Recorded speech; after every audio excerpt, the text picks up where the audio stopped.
लालटेन ही निकलेगा। तो रविंद्र उर्फ गब्बर यादव जी, आप राजद के प्रवक्ता हैं।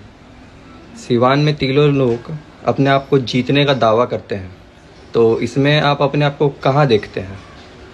देखिए, मेरी जो पार्टी है राष्ट्रीय जनता दल, मेरा पार्टी इंडिया गठबंधन के जो उम्मीदवार हैं, स्वच्छ छवि के नाते चुनाव वही जीत रहे हैं। सिवान में लालटेन ही निकलेगा और 2 नंबर के लिए लड़ाई लड़ रहा है बहुत लोग, एनडीए के उम्मीदवार हैं या कोई निर्दल है, तो जीतना वहां सिवान में तय है।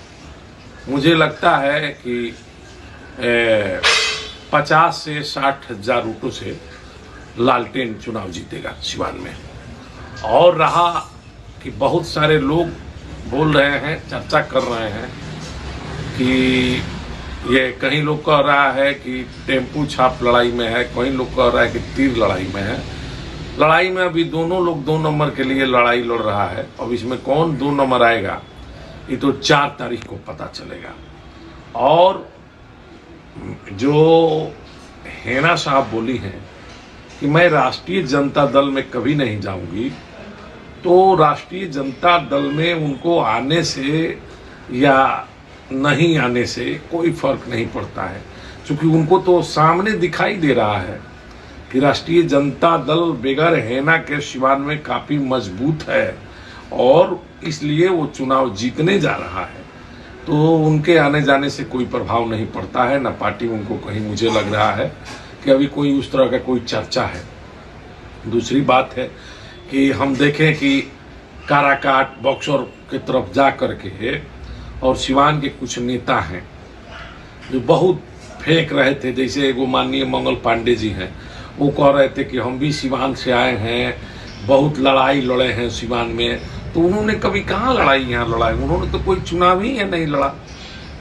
इस तरह का झूठा बेरगन बात लोग करते हैं। और एक बिहार का एक फालतू, और उसको कहिए कि जो है कि आईएसआई का एजेंट के ही रूप में देखिए, जो देश तोड़ने वाली बात करता है, एक मनीष कश्यप है। पहले तो वो लड़का चला था कि हम नया बिहार बनाएंगे, एक माइक लेके लोगों से पूछते चलता था। बीच में जा करके उधर कर्नाटक वगैरह में या उस साइड में जो दंगा कराने का काम, जो षड्यंत्र रचा, उस रचने में वो जेल गया।